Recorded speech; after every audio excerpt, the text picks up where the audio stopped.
Very good afternoon, children. Myself, L.K. Tripathi from LPM Public School. Dear children, we have a new topic, that is movement against child marriage. This topic will give us a lot of information about the child marriage and all other type of social evils prevalent in the Indian society. Let's get started. The practice of child marriage prevailed in many parts of India. Often girls were married at the age of 2 or 3 when they were too young to understand what marriage means. Means the condition of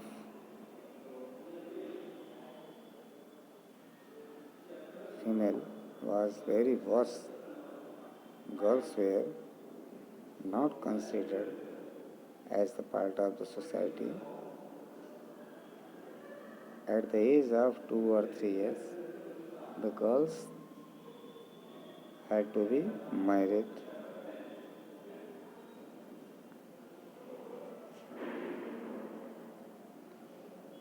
It also put an end to the education that girls might have been receiving. As a result, girls were denied from the education because they got married in very early age.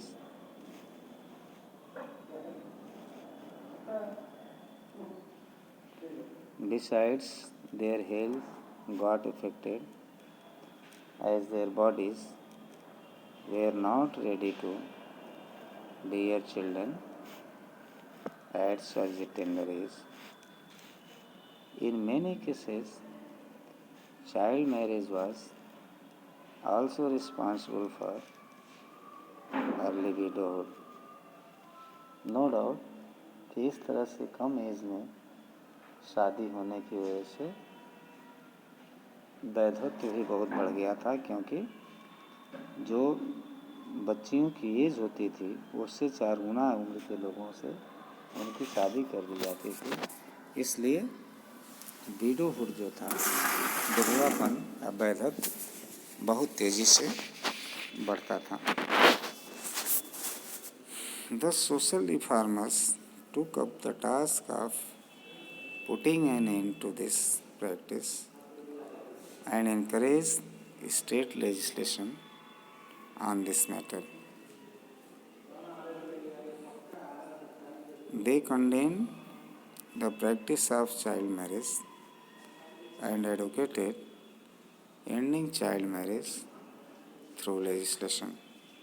इस तरह से उन्होंने जो है child marriage का condemn किया और child marriage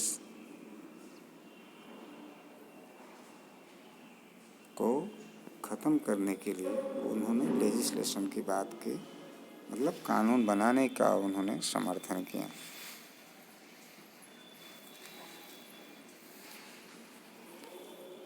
In 1860, the marriageable age of girls was raised to 10 years. अब इनकी उम्र जो है 2-4 साल से बढ़ा करके 10 साल कर दी गई। इसके लिए कानून बनाया गया।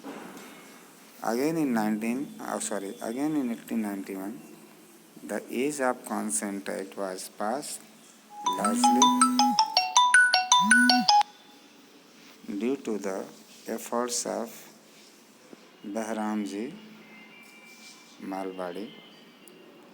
By this act, a girl's legally approved age for marriage was raised to 12 years, before which she could not be forced to have physical relations with her husband. The next act, known as the Sharda Act 1929, increased the age of consent to 14 for females and 18 for males. Movement against Sati. Sati was practiced in many parts of India, especially in Bengal. Many traditionalists believe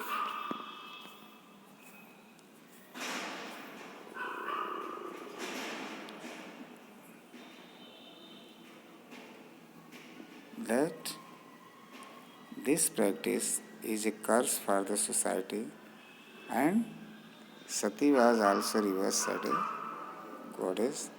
यही वहाँ विश्वास माना जाता था कि अगर कोई भी महिला सेल्फ इमोलेशन कर लेती है, खुद को आत्मदाह कर लेती है, पति के साथ जल जाती है, तो उसको एक देवी की संज्ञा दी जाती है, उसको गॉडेस समझा जाता है. This ritual was believed to be an act of purity, self-sacrifice and dignity. The Orthodox group supported Sati and justified it on the basis of scriptures such as the Smritis and Dharmashastras. In 1829, Lord William Bentinck, the British Governor General, passed an act to ban the practice of Sati. Movement for widow remarriage. Widowhood was considered inauspicious, and a widow was forced to lead a secluded life. Widows were not allowed to remarry and were ostracized during festivals and weddings as a bad woman. Many reformers advocated widow remarriage and proved that it was not prohibited by the Shastras. These reformers were strongly criticized by Orthodox Hindus. However, Governor General Lord Dalhousie appreciated the efforts of reformers, and the Widow Remarriage Act was passed in 1856. Major reformers. Between the 1820s and 1850s, there were many social reformers who favored both legislative interventions by the colonial state and a wider program of female emancipation. They set up several organizations to fight for women's better social status and education. Raja Ram Mohan Rai and the Brahmo Samaj. Raja Ram Mohan Rai, also called the father of modern India, was the leading reformer of modern India. He started the Atmiya Sabha to launch a movement against the social evils prevailing in Bengal. He knew many languages such as Bengali, Sanskrit, English, and Persian. He led the foundation of the Brahmo Samaj in 1830. It aimed to preach monotheism, improve the position of human in society, and liberate the society from rituals and superstitious practices.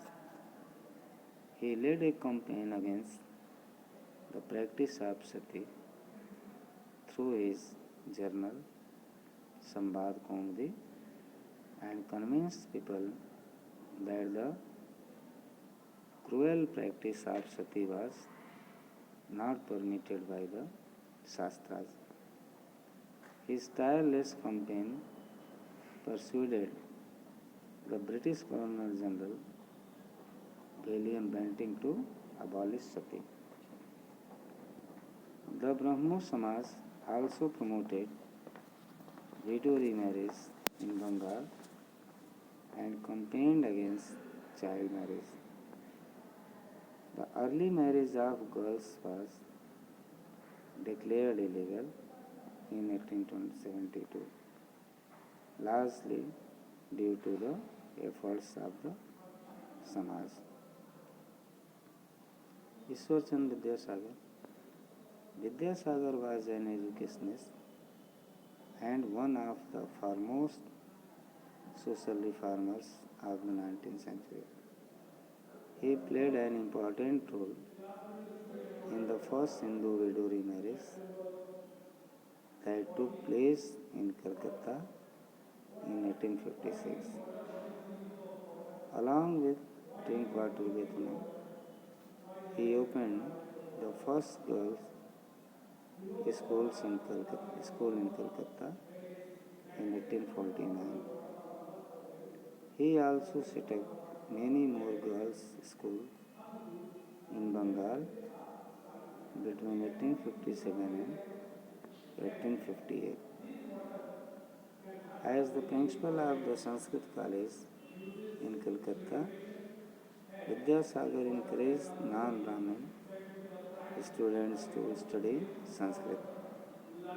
He vehemently opposed caste system and created opportunities for students from lower caste to study Sanskrit language and literature.